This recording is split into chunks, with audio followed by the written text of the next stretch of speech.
روژه د تاریخ له پاڼو. د رمضان المبارک 18مه نیټه. په دې نیټه کې د تاریخ ځینې اړینې پیښې او مناسبات. ابن کثیر رحمه الله په البدایه والنهایه کې لیکلي چې د هجرت په 8م کال د رمضان المبارک په 18مه ورځ رسول الله صلی الله علیه وسلم او صحابه کرامو د مکې مکرمې د فتح لپاره حرکت وکړ. همدارنګه د رمضان المبارک په 18مه ورځ شلم هجری قمری کال چې د 640 میلادي کال د اگست میاشتې له شلمې نیټې سره سمون خوري، د الله جل جلاله ویستلې توره د مسلمانانو سپه سالار د اسلام وتلی قهرمان او ترزن سیف الله حضرت خالد بن ولید رضی الله تعالی عنه له دې فانی نړۍ څخه سترګې پټې کړې.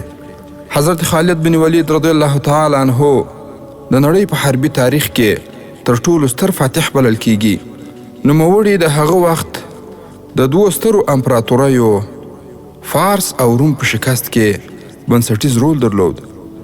حضرت خالد بن ولید رضی الله تعالی عنه ټول ژوند د جګړو او جهاد په ډګرونو کې تیر کړ. په تاریخ کې لومړنی جنرال دی چې په هیڅ وخت یې په کومه جګړه کې ماتې نه ده خوړلې. ورونو، د خالد بن ولید رضی الله تعالی عنه په زرین تاریخ باندې کتابونه ډک دي چې فقط موږ یې له هغو څخه څو کرښې رانقل کړې. او همدارنګه د همدې مبارکې ورځې په مناسبت 40 هجري قمري کال چې د جولای میاشتې له 24 نیټې سره سمون خوري، د امیر المؤمنین حضرت علی رضی الله تعالی عنه له شهادت څخه وروسته مسلمانانو د ده له مشر زوی حضرت حسن رضی الله تعالی عنه سره د مسلمانانو د خلیفه په حیث باندې بیعت وکړ.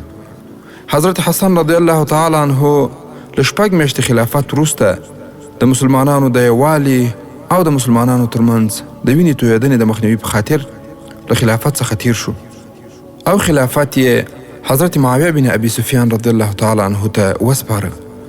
رسول الله صلی الله علیه وسلم د حضرت حسن رضی الله تعالی عنه په اړه فرمایلی دي چې زما دا بچی سردار دی، الله جل جلاله به د ده په لاس د مسلمانانو د دوو لویو ډلو ترمنځ صلح وکړي.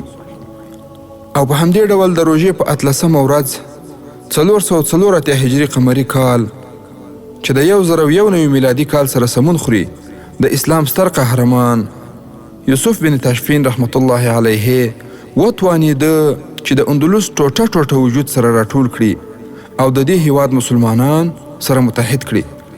اندلس د اموي حکومت له سقوط وروسته په کوچنیو ټوټو او ملک الطوائفیو ویشل شوی وو. او همدارنګه د رمضان المبارک په 18مه ورځ 1415 هجري قمري کال چې د 1946 میلادي کال د اگست میاشتې له 14 نیټې سره سمون خوري، د هند په کلکتې ښار کې د مسلمانانو او هندوانو ترمنځ خونړۍ جګړې پیل شوې. د جګړې اور د هندوستان نورو ښارونو ته هم خپور شو. په یادو جګړو کې تقریبا 7000 تنه انسانان ووژل شول.